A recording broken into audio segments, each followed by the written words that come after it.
ভাই একটা ছবি তুলেন না, এই সৈকত ভাইকে বলেন একটা ছবি তুলেন। আচ্ছা আমারও একটা ভাই। ওকে ওকে এটা ওই দিক থেকে লোক দেখা যাবে ওই যে ঠিক আছে ভাই।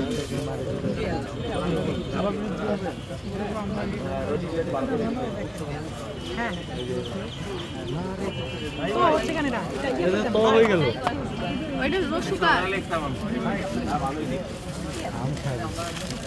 বকুল ভাই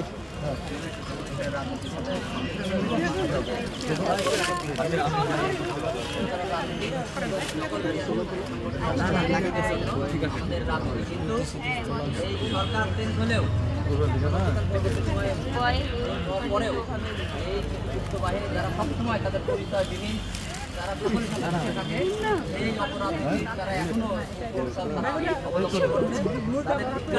এবং এই যুক্তরাজ্য থেকে তাদেরকে বিরত থাকার জন্য অন্যথায় তাদের জন্য বিশেষ ব্যবস্থা সরকার থেকে গ্রহণ করা হবে ইনশাআল্লাহ। কেননা কোনো রাজনীতি এই স্বাধীন বাংলাদেশ